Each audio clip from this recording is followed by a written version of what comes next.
क्या आप भी बिजनेस करना चाहते हैं लेकिन आपने बिजनेस कभी सीखा ही नहीं है?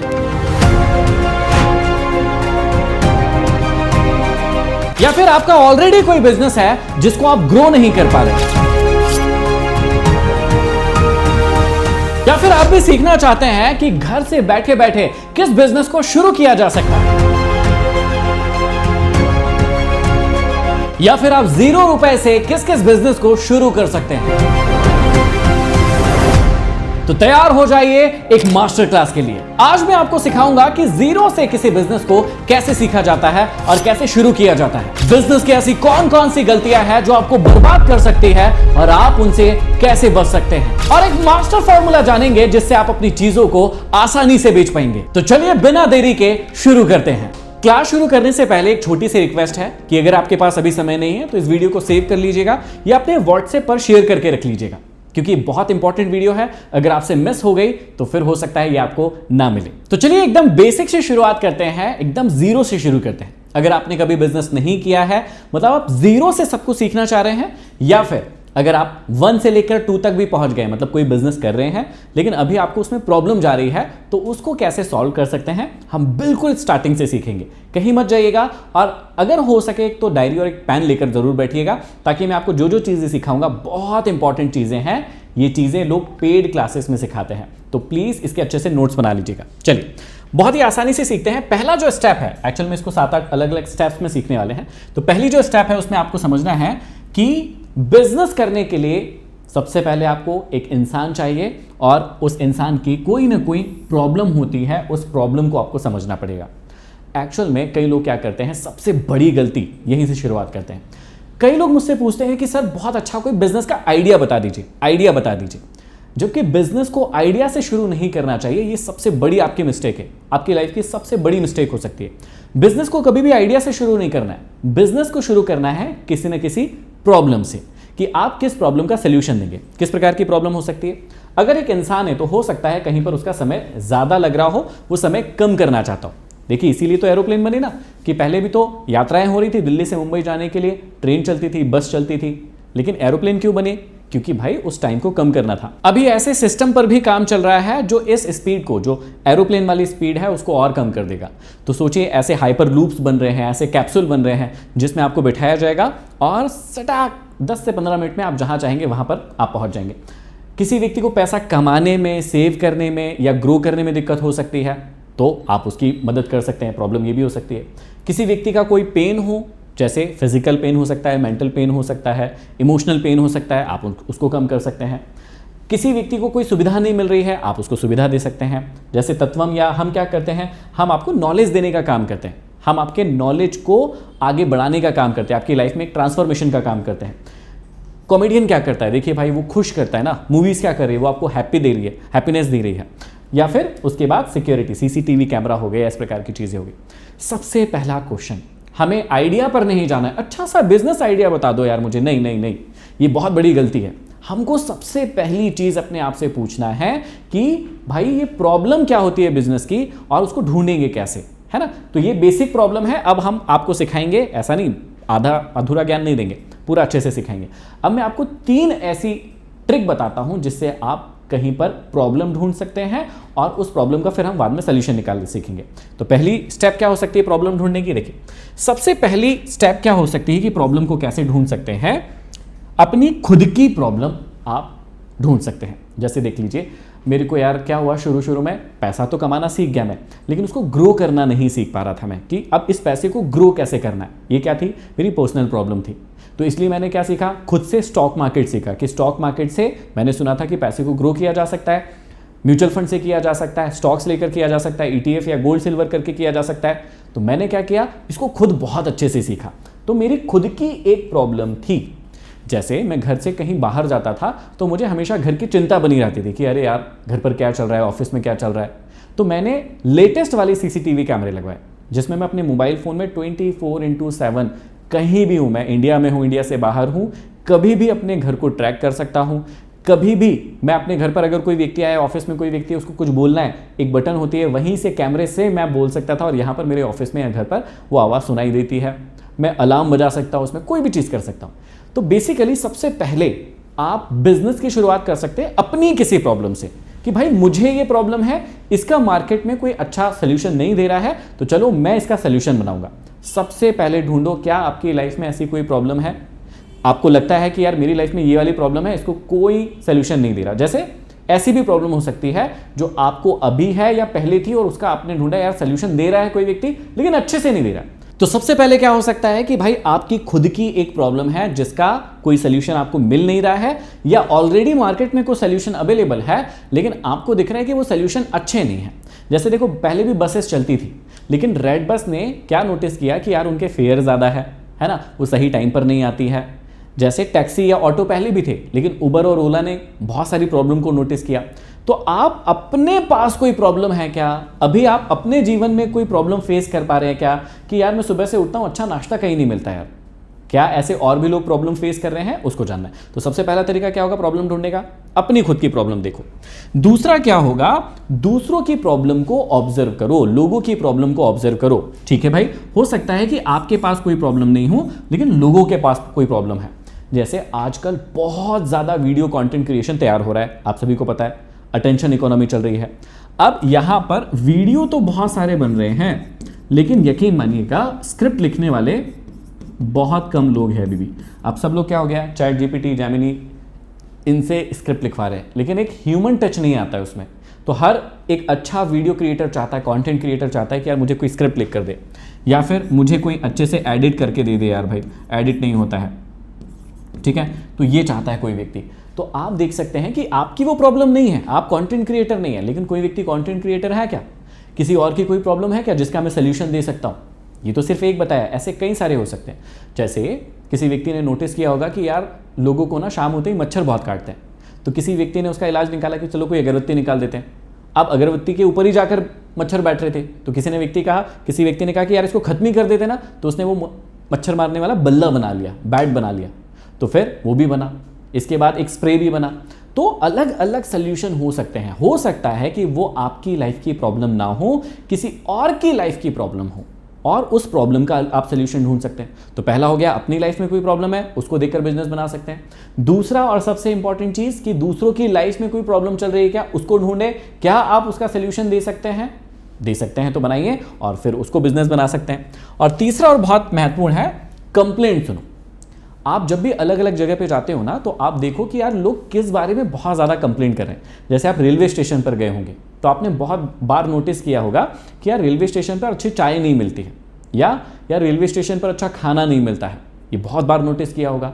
जैसे आप किसी ऑफिस में गए होंगे, वहाँ पर देखा होगा कि यार बहुत बड़ी लाइन यहाँ पर लगना पड़ता है, क्या कोई व्यक्ति उस लाइन को ख़त्म कर सकता है, उसके लिए कोई सिस्टम बना सकता है। तो आप कंप्लेंट सुनो। कंप्लेंट कहाँ से सुन सकते हैं, जैसे मान लीजिए यूट्यूब के आप बहुत सारे वीडियोस देखते होंगे, जो भी टॉप यूट्यूबर्स हैं उनकी कमेंट बॉक्स में जाओ, लोग ना अपनी अपनी समस्या बताते हैं वहाँ पर कि इस पर वीडियो बनाइए, ये मेरी समस्या है। तो ऐसी कॉमन प्रॉब्लम या तो आप ऑफलाइन ढूंढ सकते हैं, लोगों के मुंह से कहीं पर जा रहे हैं वहाँ पर सुन सकते हैं, बस में बैठते समय, ट्रेन में बैठते समय लोग अपनी हर समय प्रॉब्लम बताते रहते हैं। तो आप अच्छा ऑब्जर्वर बन के क्या कीजिए, लोगों की प्रॉब्लम को ढूंढिए कि भाई उनकी प्रॉब्लम क्या है और प्रॉब्लम से बिजनेस बनेगा, इस बात को समझिएगा। अगर आपको लग रहा है कि मैं अच्छा बिजनेस आइडिया ढूंढ लूंगा, आइडिया कुछ नहीं होता है, इस बात का यकीन मानिएगा, सब कुछ होता है प्रॉब्लम। तो पहली स्टेप क्या है, पहली स्टेप में हमने सीखा कि भैया कैसे हमको सिर्फ प्रॉब्लम पर फोकस करना है, ये स्टेप 1 है। जब तक अच्छी प्रॉब्लम नहीं मिल जाती जिसका सोल्यूशन कोई और अच्छे से नहीं दे रहा है, या दे रहे हैं लेकिन इतने मजेदार तरीके से नहीं दे रहे हैं, तब तक आपको पीछे नहीं हटना है। ऐसे ही नहीं कोई दुकान खोल लेना है, कोई ऑफिस खोल लेना है, कोई बिजनेस आइडिया किसी ने दे दिया, चल ये वाला बिजनेस चल रहा है अभी, ये वाला कर ले, ऐसा नहीं करना है। क्योंकि पैसा व्यक्ति तभी देगा आपको जब आप उसकी प्रॉब्लम का सलूशन उसको अच्छे से देंगे। ये होगी पहली स्टेप। अब आते हैं हम दूसरी और महत्वपूर्ण स्टेप पर। अब हमको उसका सलूशन बनाना पड़ेगा। देखिए प्रॉब्लम मिल गई कि भाई मच्छर काट रहा है, तो उसका सलूशन क्या ढूंढे आप, कोई लाइन लगी हुई है, उसका सलूशन क्या ढूंढे आप, यार वीडियो एडिट करना है लेकिन कोई अच्छा एडिटर नहीं मिल रहा है, कोई अच्छा स्क्रिप्ट राइटर नहीं मिल रहा है, ये सारी की सारी प्रॉब्लम है। अब प्रॉब्लम तो हर व्यक्ति देख लेता है, लेकिन बिजनेस कौन करना सीखता है, जो उसका सलूशन ढूंढता है। अब देखिए सलूशन ढूंढने के भी अलग अलग तरीके हैं। जैसा आप बिजनेस चुनेंगे उस हिसाब से सलूशन आपको क्रिएट करना पड़ेगा। कैसे क्रिएट करते हैं, मैं आपको 3 बहुत ही बेहतरीन तरीके बताता हूं। पहला तरीका क्या है, देखिए जब भी कोई व्यक्ति बिजनेस बनाना शुरू करता है ना, तो मेनली उसके पास 3 प्रकार के सलूशन ही हो सकते हैं। पहला सोल्यूशन क्या हो सकता है? पहला सोल्यूशन हो सकता है उसका कोई प्रोडक्ट बनाना। जैसे मान लीजिए मैं इस डिजिटल बोर्ड पर पढ़ा रहा हूँ, ये 5-6 साल पहले या 10 साल पहले इतना संभव नहीं था। 10 साल पहले आपको ब्लैक बोर्ड पर ही पढ़ाना पड़ता था, व्हाइट बोर्ड होता था उस पर पढ़ाना पड़ता था, चौक होती थी या मार्कर पेन होता था उससे पढ़ाना पड़ता था। आजकल ये डिजिटल बोर्ड आ गए हैं, ये पेन आ गए हैं।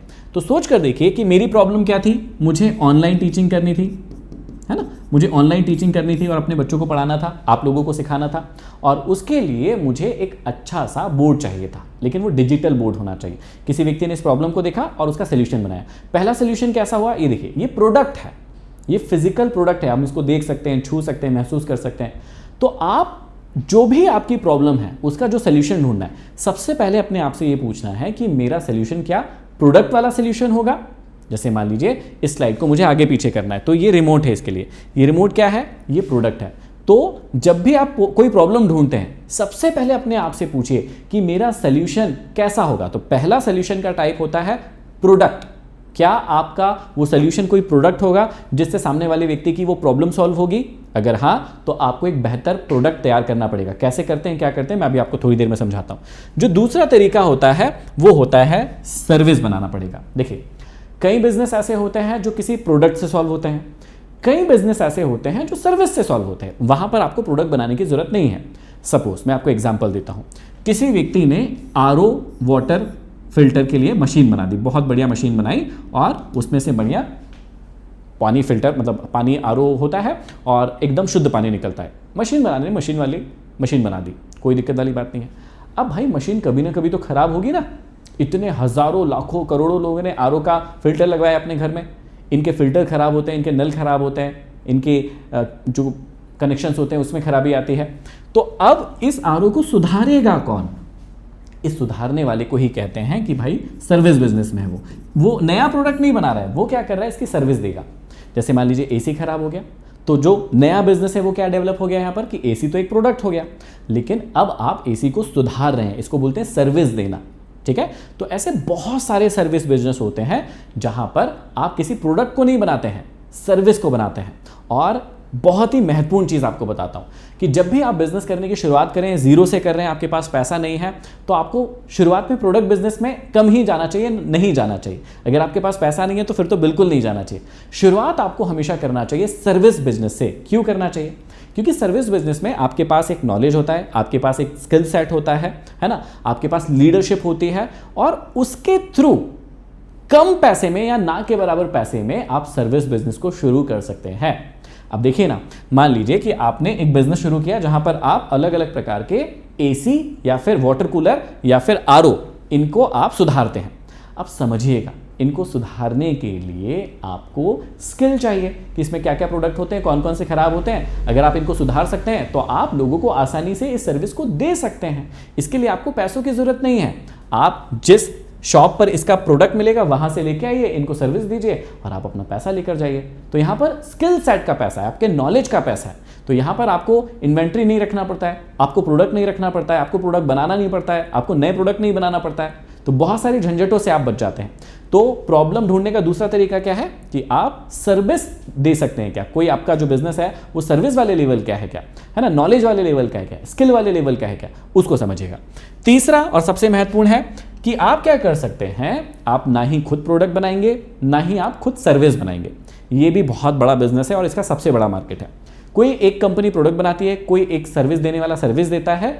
तीसरा जो तरीका होता है किसी व्यक्ति की प्रॉब्लम को सॉल्व करने का, कि आप किसी और का प्रोडक्ट या बिजनेस सेल कर सकते हैं। कैसे, मैं बताता हूं। एसी बनाने वाली कंपनी डायरेक्ट एसी नहीं बेचती है भाई, वो किसी को अपना पार्टनर बनाएगी, है ना, अपने एसी को वितरित करेगी। होलसेलर हो सकता है, वो रिटेलर हो सकता है, उनके थ्रू वो सेल करेगी। तो आप इस प्रकार का बिजनेस भी कर सकते हैं। या फिर देखिए, हमको वीडियो एडिटर की बहुत सारी जरूरत पड़ती है, तो यहां पर कोई व्यक्ति क्या कर सकता है, अपनी एक टीम बिल्ड कर सकता है। उसके पास ऐसे 6 एडिटर हो सकते हैं, वो 6 एडिटर को अलग अलग जगह से काम ला के दे सकता है। अब ये लीडरशिप की क्वालिटीज़ होती है जो आपके अंदर होना चाहिए अगर आपको बिजनेस करना है। तो वो खुद एडिट नहीं करेगा, वो काम लेकर आएगा, 10 जगह पर जाएगा, एडिटर से कहेगा भैया ये अलग अलग काम है, जो भी कस्टमर की डिमांड रहेगी उसके हिसाब से सर्विस दिलवा देगा।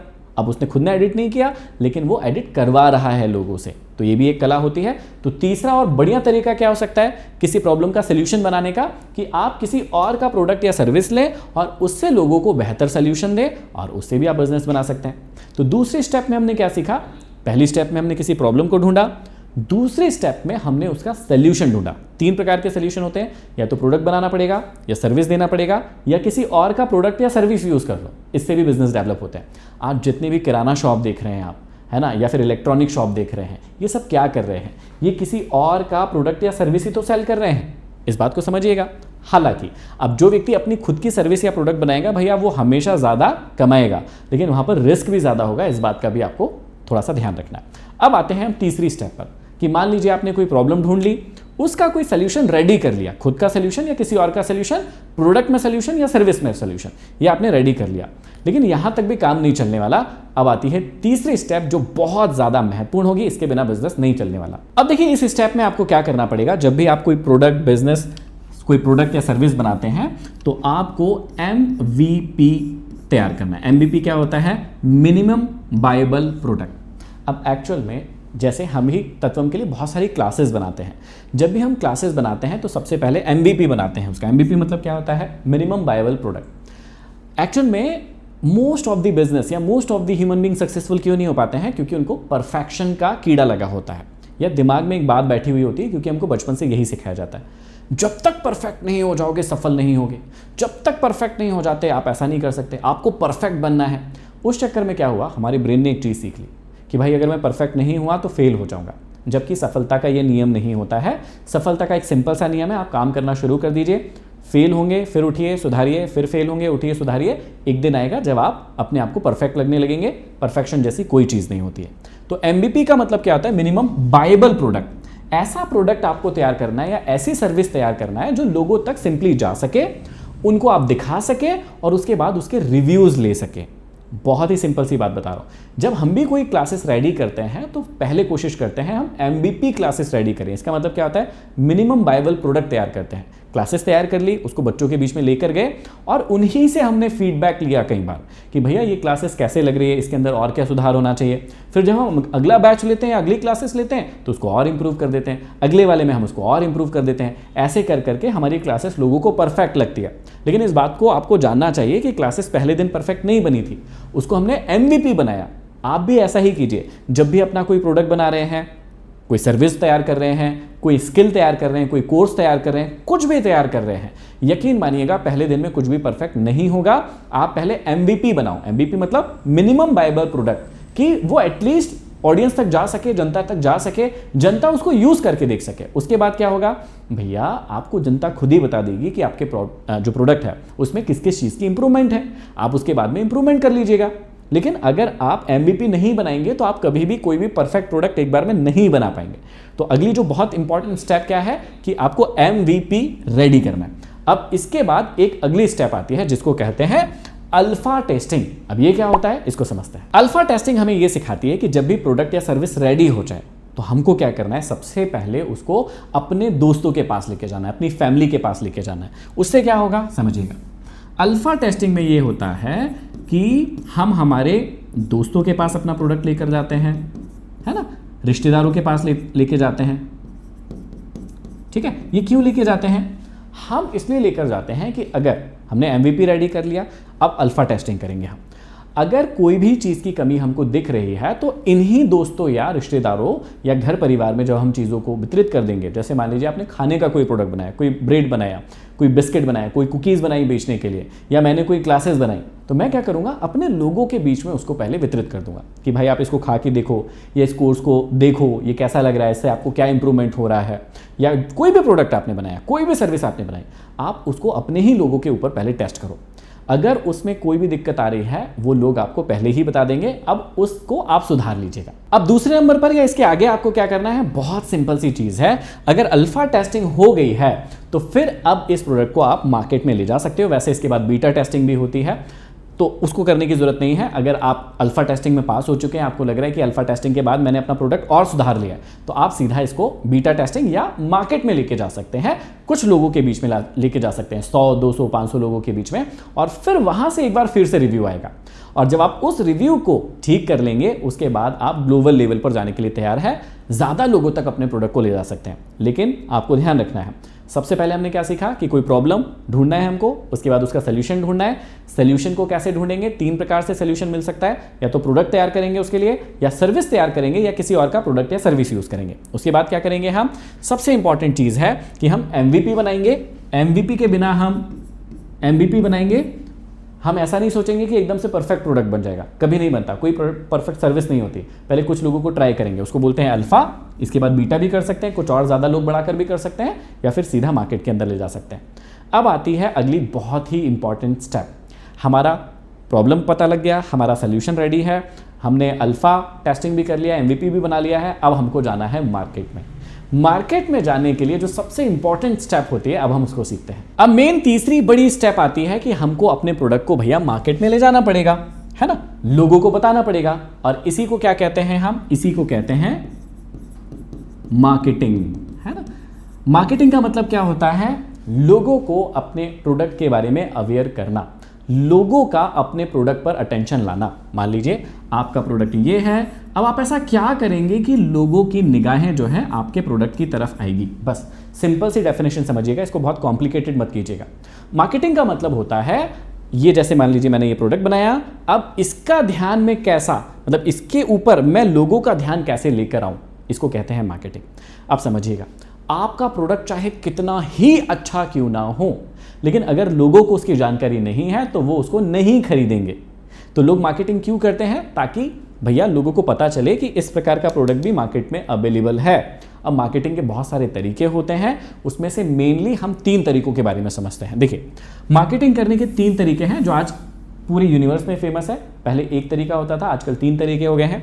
सबसे जो पहला तरीका है वो है आजकल ऑनलाइन तरीका। ये बहुत सस्ता भी है और बहुत अच्छा तरीका हो गया है। आजकल आपने देखा होगा, आप सबसे ज़्यादा समय जो है अपना सोशल मीडिया पर यूज़ करते हैं, फेसबुक, इंस्टाग्राम, यूट्यूब, स्नैपचैट।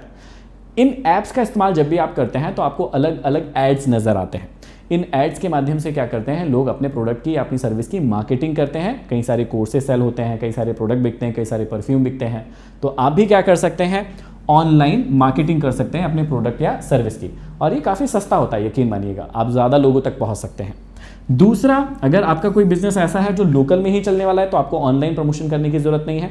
फिर आप ऑफलाइन भी अगर प्रमोशन करेंगे तो भी आप कर सकते हैं, लेकिन ऑफलाइन भी आप प्रमोशन कर सकते हैं, और लोकल बिजनेस के लिए आप ऑनलाइन भी प्रमोशन कर सकते हैं। आजकल आपने देखा होगा कि आपकी सिटी के आसपास जितनी भी दुकानें खुल रही हैं, कोई कैफ़े खुल रहा है, किसी व्यक्ति ने कोई प्रोडक्ट बनाया है तो वो उसकी रील्स बनाकर या वीडियो बनाकर उसको अवेयरनेस फैलाता है, वही मार्केटिंग का ही एक तरीका है। तो आप लोकल में भी ऑनलाइन मार्केटिंग कर सकते हो। दूसरा है, आप ऑफलाइन मार्केटिंग भी कर सकते हो। सेशंस रख सकते हो अपने प्रोडक्ट या सर्विस के बारे में। जैसे हम लोग, कोई भी नया क्लासेस आता है तो हम लोगों के बीच में जाते हैं सेमिनार करने के लिए, हमें जो हमारा कोर्स होता है उसके बारे में लोगों को अवेयर करते हैं। अगर उसकी ज़रूरत होती है तो वो लोग परचेस करते हैं, कोई दिक्कत वाली बात नहीं है। तो आप ऑफलाइन भी कर सकते हैं। पहले ऑफलाइन का तरीका क्या होता था? न्यूज़पेपर में एड्स देते थे, पंपलेट या लीफलेट बनते थे, आप लोगों को पता होगा, आपके घर पर भी आते होंगे। तो ऐसे तरीके से आप कर सकते हैं। लेकिन जो बेस्ट तरीका माना जाता है वो क्या माना जाता है? इन दोनों का मिक्स। दोनों का मिक्स क्या हो गया? Online plus offline. ये सबसे बढ़िया तरीका होता है कि आप ऑनलाइन भी अपने प्रोडक्ट को प्रमोट कर रहे हैं और ऑफलाइन भी प्रमोट कर रहे हैं। देखिए, व्यक्ति तब तक आपका प्रोडक्ट नहीं खरीदता है जब तक वो उसको फील ना कर ले, महसूस ना कर ले। अब ऑनलाइन जब आप किसी भी प्रोडक्ट को प्रमोट करते हैं तो व्यक्ति उसको देख नहीं पाता है, एक्चुअल में देख नहीं पाता है या फील नहीं कर पाता है। लेकिन आपने देखा होगा आजकल बहुत सारे ऑनलाइन ऐड ऐसे चल रहे हैं कि किसी व्यक्ति ने कोई खाने की चीज़ बनाई है तो वो मार्केट में जाता है, किसी व्यक्ति को खिलाता है, उसके ऑनलाइन रिव्यूज़ लेता है। आपने ज़रूर देखा होगा। कई सारे परफ्यूम के ऐसे ऐड देखे होंगे आपने कि जिसमें एक व्यक्ति जाता है, वो परफ्यूम लगा के दिखाता है और कहता है कैसा लगा आपको, कितना इसका प्राइस होना चाहिए बताइए। तो ये क्या कर रहे हैं? वो लोग ऑफलाइन जा रहे हैं, प्रोडक्ट की टेस्टिंग करवा रहे हैं, लोगों को उसका रिव्यू ले रहे हैं और ऑनलाइन प्रमोशन कर रहे हैं। तो इसमें क्या हो गया? आप 2 चीज़ें कर रहे हैं, आप ऑनलाइन प्लस ऑफलाइन अपने प्रोडक्ट को प्रमोट कर रहे हैं, उसकी मार्केटिंग कर रहे हैं। तो ये वाला तरीका बहुत अच्छा होता है, इसको इस्तेमाल करना है। अब मार्केटिंग करने से पहले सबसे इंपॉर्टेंट चीज़ जो आपको हमेशा ध्यान रखना है, और वो बात क्या है? सबसे पहले ना आपको अपने ग्राहक पहचानने होंगे कि आपके ग्राहक कौन है और वो कहाँ रहते हैं। वो ऑनलाइन रहते हैं, वो ऑफलाइन रहते हैं, वो डिवोशनल वाला चैनल देखते हैं, या वो किस प्रकार की रील्स देखते होंगे, है ना। आपका प्रोडक्ट किस चीज़ से रिलेटेड है। अब अगर किसी व्यक्ति को ब्यूटी प्रोडक्ट बेचना है ना, तो वो किसको बेचेगा भाई, यंग यूथ ऑडियंस को बेचेगा जो ब्यूटी प्रोडक्ट का इस्तेमाल करना चाहती होगी। वो कहाँ है आजकल सबसे ज़्यादा, वो सबसे ज़्यादा इंस्टाग्राम पर है, वो सबसे ज़्यादा यूट्यूब पर है, फेसबुक पर है। अगर किसी व्यक्ति को मान लीजिए दर्द का कोई लोशन या मलहम सेल करना है, तो वो कहाँ पर करेगा भाई, वो ऑफलाइन ज़्यादा से ज़्यादा जा सकता है, या ऐसे भक्ति भाव वाले चैनल्स को अप्रोच कर सकता है जहाँ पर जो बूढ़े व्यक्ति होते हैं, जिनके हाथ पैर में या घुटनों में ज़्यादा दर्द होता होगा, वो उनको देखते होंगे। तो आपको अपने ग्राहक को पहचानना होगा हमेशा मार्केटिंग करने से पहले। आपका ग्राहक ज़्यादा समय कहाँ बिताता है, नहीं तो दिक्कत क्या होगी कि भाई फिर आप गलत पैसा गलत जगह पर यूज़ कर लेंगे, उसका कोई रिजल्ट नहीं निकलेगा, फिर आप परेशान होते रहेंगे। तो आपको ये नहीं करना है। अगली जो सबसे इंपॉर्टेंट चीज़ है मार्केटिंग में, आपका बजट हमेशा तय होना चाहिए कि भाई मैं किस बजट के साथ में मार्केटिंग करना चाहता हूँ, मेरी टोटल जो भी मैंने प्रोडक्ट बनाया है उसके लिए मैं कितना खर्च करना चाहता हूँ और उससे कितना निकलवाना चाहता हूँ, वो बहुत इंपॉर्टेंट चीज़ है। अगर कई लोगों को मैंने देखा है बिना बजट तय किए हुए मार्केटिंग करना शुरू कर देते हैं, रिजल्ट नहीं निकलता है, फिर उनका वो पैसा जो है वो गलत जगह पर चले जाता है या वापस नहीं आता, उसका कोई रिटर्न नहीं मिलता है। तो आपको मेन क्वेश्चन अपने आप से ये पूछना है, ऑनलाइन ऑफलाइन दोनों का मिक्स कौन सा वाला करना है, आपके ग्राहक सबसे ज़्यादा कहाँ पर होंगे इस वक्त, ऑनलाइन में, ऑफलाइन में या मिक्स में, कहाँ पर सबसे ज़्यादा मिलेंगे, वहाँ पर अपनी आपकी चीज़ को दिखाना है। और बजट जो है, बजट बहुत इंपॉर्टेंट है, ये तय करना होगा, उसके बाद मार्केटिंग करना है। ये हो गई तीसरी स्टेप। चौथी स्टेप इससे भी ज़्यादा महत्वपूर्ण है, तो चलिए अब उसको सीखते हैं। अब चौथी स्टेप बहुत ही महत्वपूर्ण इसलिए है क्योंकि यहाँ पर हम सीखेंगे कि भैया अगर आपको कोई भी चीज़ किसी भी व्यक्ति को सेल करना है तो भरोसा जीतना पड़ेगा। बिना भरोसा जीते आप किसी भी व्यक्ति को कोई चीज़ नहीं बेच सकते। वो क्या होता है, वो होता है भाई ट्रस्ट। ट्रस्ट कैसे जीतना है मैं आपको सिखाता हूँ। देखिए, आप जब भी किसी दूध वाले के पास दूध लेने के लिए जाते हैं तो आप उसे पैसे देते हैं, वो आपको दूध देता है। किस भरोसे पर खरीदते हैं कि ये ताज़ा देता होगा, पानी नहीं मिलाता होगा, या इसके दूध में मलाई आ जाती है। तो आप भरोसे पर सोचिए, आप 50-60 रुपए भी खर्च कर रहे हैं तो एक भरोसे पर करते हैं। कोशिश करते हैं आप जब भी कहीं से किराना लेते हैं तो ऐसी जगह पर जाते हैं जहाँ पर वो आपको फ्रेश माल दे, एक्सपायरी वाला नहीं दे, अच्छा चीज़ दे।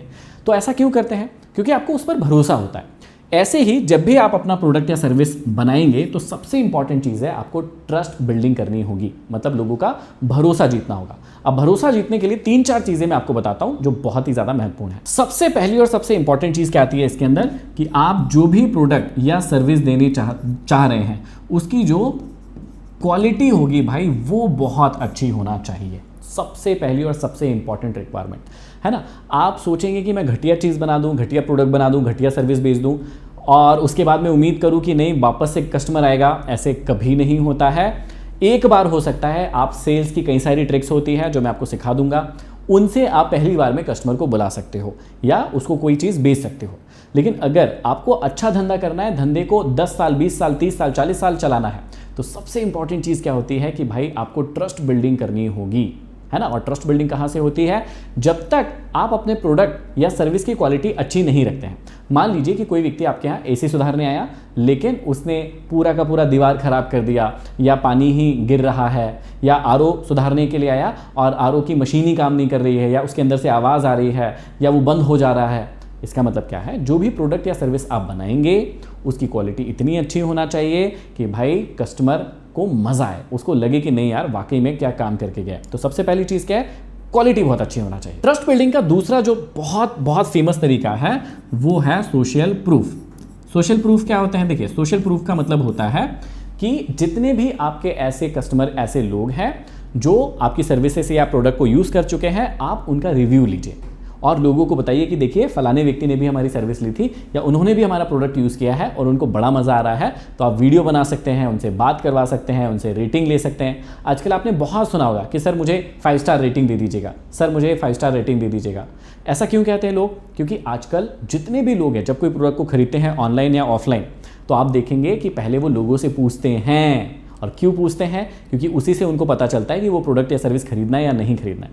आजकल आप भी जब भी अमेजॉन, फ्लिपकार्ट या मिंत्रा पर कोई भी चीज़ खरीदते हैं तो नीचे जाके पहले उसकी रेटिंग चेक करते हैं, लोगों के रिव्यूज़ चेक करते हैं। तो ये बहुत ही महत्वपूर्ण कड़ी होती है और इसीलिए आप भी इसका इस्तेमाल कर सकते हैं अपने प्रोडक्ट को सेल करने के लिए या ट्रस्ट बिल्डिंग के लिए। तीसरी और बहुत महत्वपूर्ण चीज़ है कि भाई जितनी अच्छी आप आफ्टर सेल सर्विस देंगे, वो आपके लिए जादू का काम करेगी, आपका ट्रस्ट बिल्डिंग करेगी। आपने कोई प्रोडक्ट बेच दिया, इसका मतलब ये नहीं कि पैसा आ गया, प्रोडक्ट चला गया, सर्विस चली गई, रिश्ता खत्म हो गया। नहीं, आपको अगर बहुत अच्छे से अपने बिजनेस को आगे बढ़ाना है, ट्रस्ट बिल्ड करना है, तो हमेशा आफ्टर सेल सर्विस देना पड़ेगा। चाहे आपने कोई सर्विस दी है या फिर आपने कोई सेल किया है, कोई प्रोडक्ट सेल किया है, आपको हमेशा कस्टमर के साथ बने रहना है। कोशिश करना है कि 1-2 दिन बाद कॉल करके पूछ ले, या आपकी टीम से कोई कॉल करके पूछ ले, सर हमने जो सर्विस दी है या प्रोडक्ट दिया है आप उससे सेटिस्फाई हैं, मज़ा आ रहा है सर, कोई दिक्कत तो नहीं जा रही है। अगर दिक्कत जा रही होगी तो वो बता देंगे, नहीं आ रही होगी तो कोई बात नहीं है। चौथी जो बहुत ही इंपॉर्टेंट चीज़ है कि आप अपने प्रोडक्ट में गारंटी या वारंटी का यूज़ करें, है ना। आपने बहुत सारी जगह पर देखा होगा, मतलब मोस्टली हर जगह पर ये होता है कि ट्रस्ट कैसे बिल्ड होता है, आपको कस्टमर का पेन कम करना है ना, उसके दिमाग को रिलीफ देना है।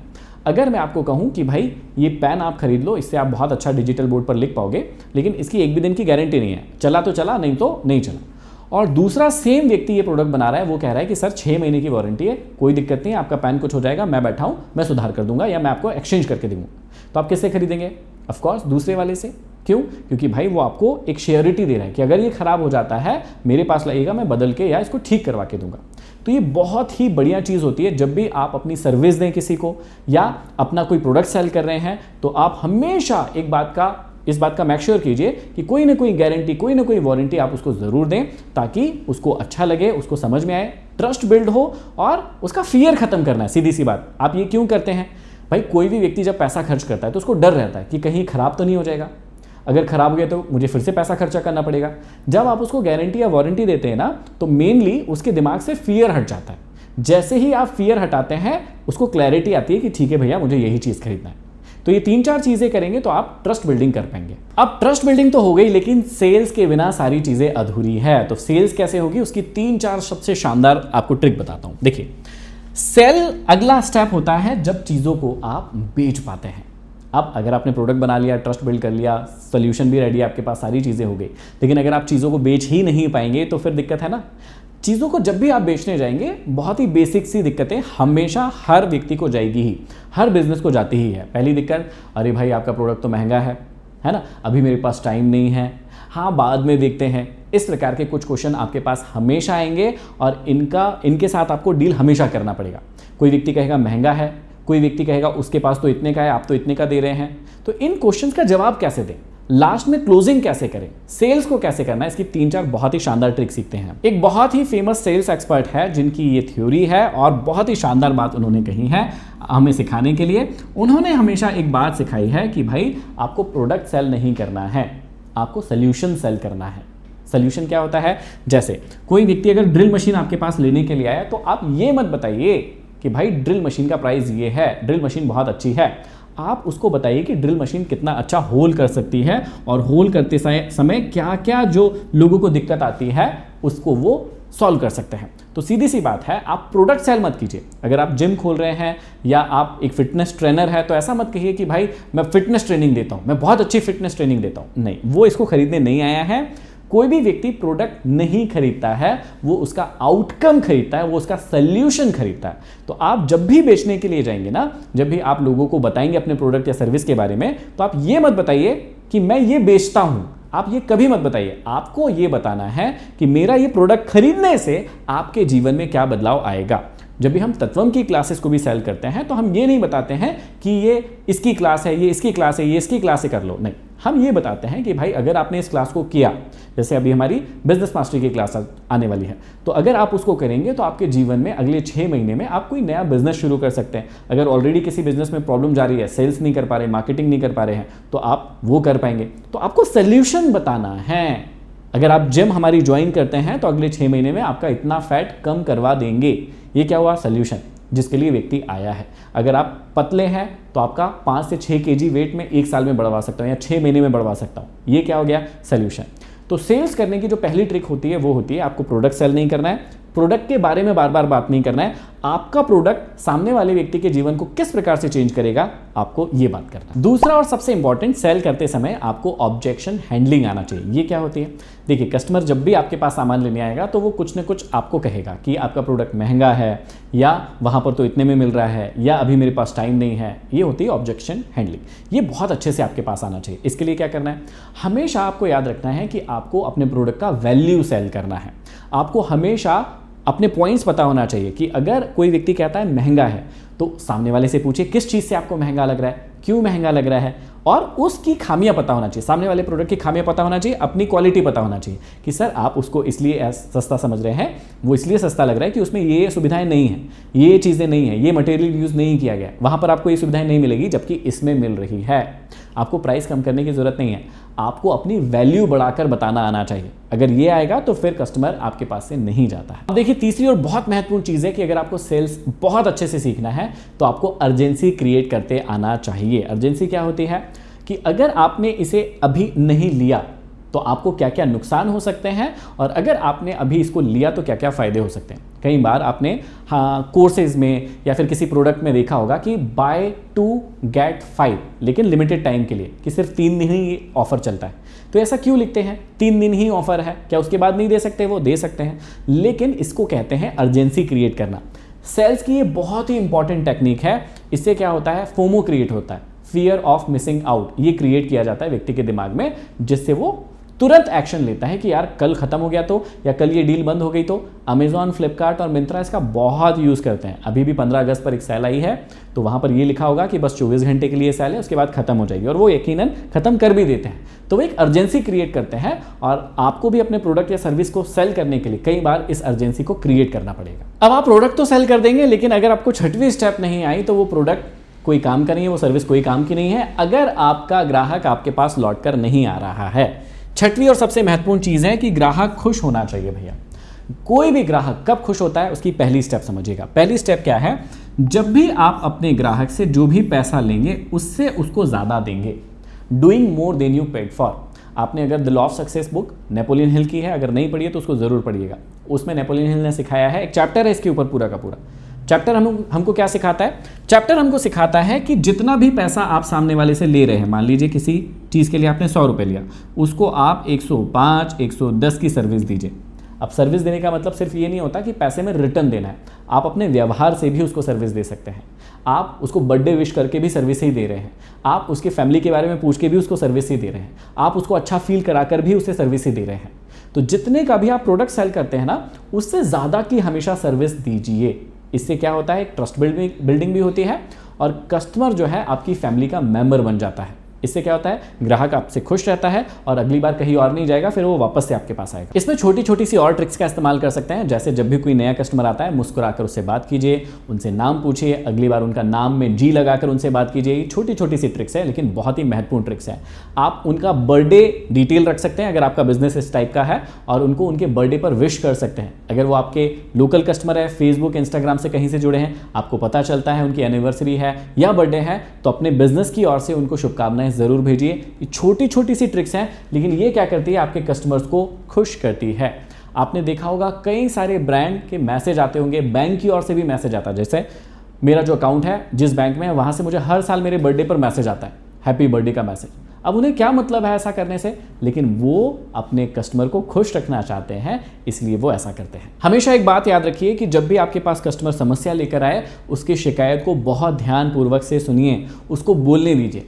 कई सारे बिजनेस क्या करते हैं, अपने कस्टमर्स को बहुत गुस्सा करवा देते हैं। कैसे? छोटी सी प्रॉब्लम थी और कस्टमर उस प्रॉब्लम को लेकर वापस से दुकानदार के पास आया, और दुकानदार ने उसको सॉल्व करने से मना बोल दिया या गुस्सा कर गया। इससे क्या होगा?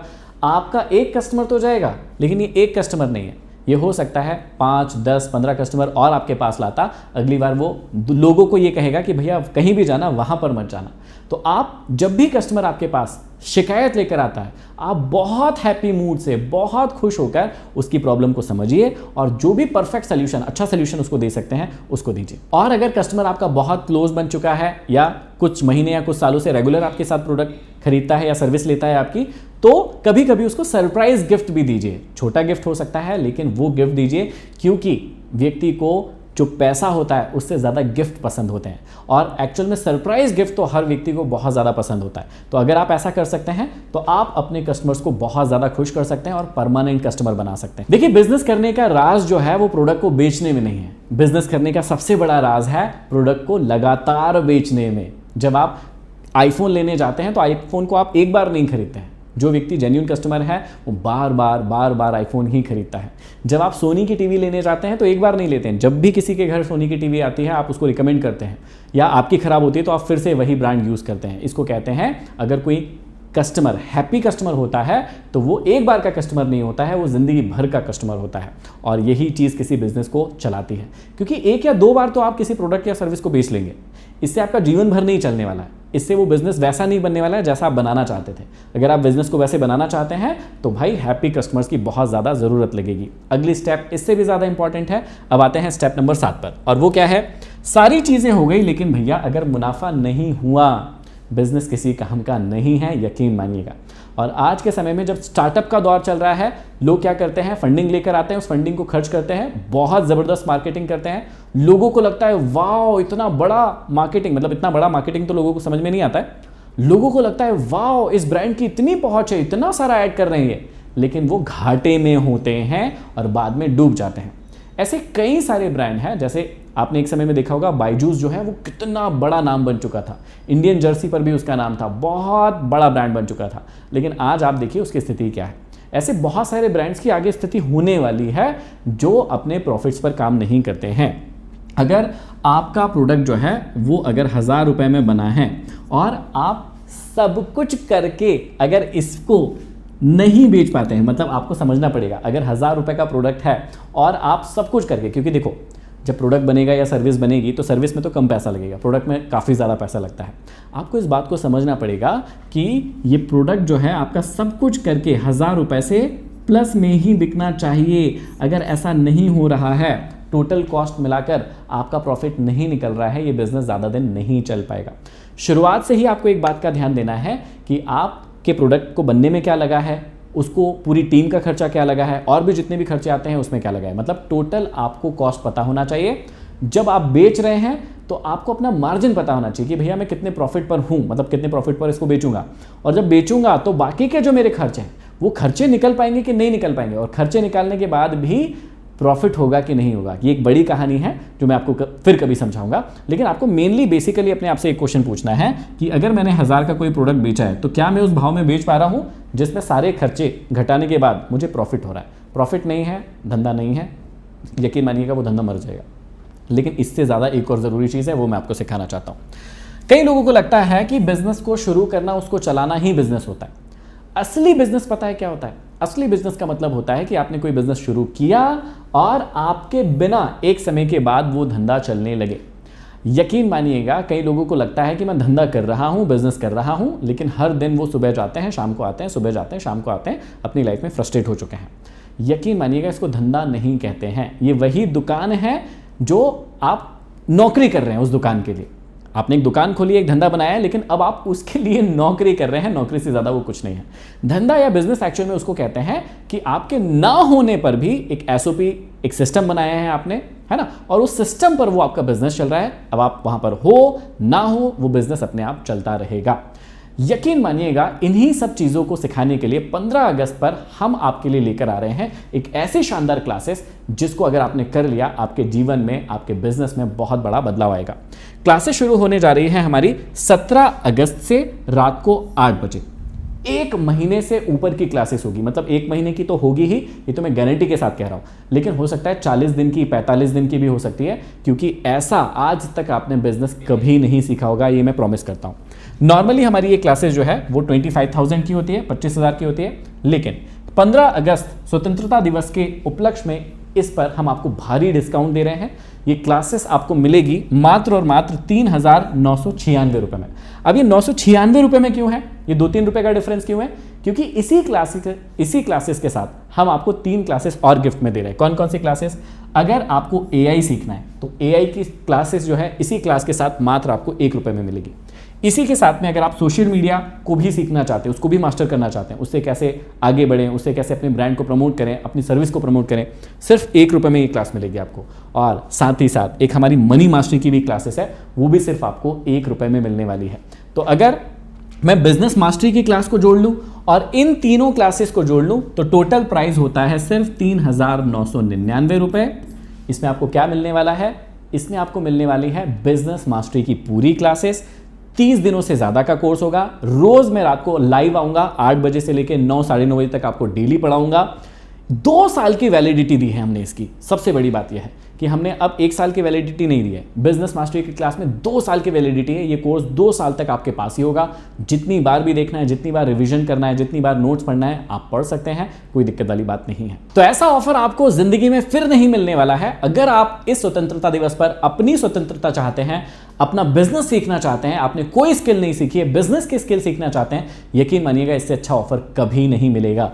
एक क्लास के साथ में 3 क्लासेस और फ्री है। 30 दिन से ज्यादा की क्लासेस चलेंगी। ये 2 साल की वैलिडिटी है और आपको बहुत अच्छे तरीके से सिखाया जाएगा, ये मैं आपको प्रॉमिस करता हूं। कैसे ले सकते हैं इन क्लासेस को? अगर आपको इन क्लासेस को ज्वाइन करना है तो आपको 6265903016 ये हमारा व्हाट्सएप का नंबर है। इस व्हाट्सएप नंबर पर हमको आपको एक मैसेज लिख के भेजना है। क्या मैसेज होगा? Hello तत्वम business. इस नंबर पर व्हाट्सएप कीजिएगा, व्हाट्सएप मैसेज कीजिएगा हेलो तत्वम बिजनेस।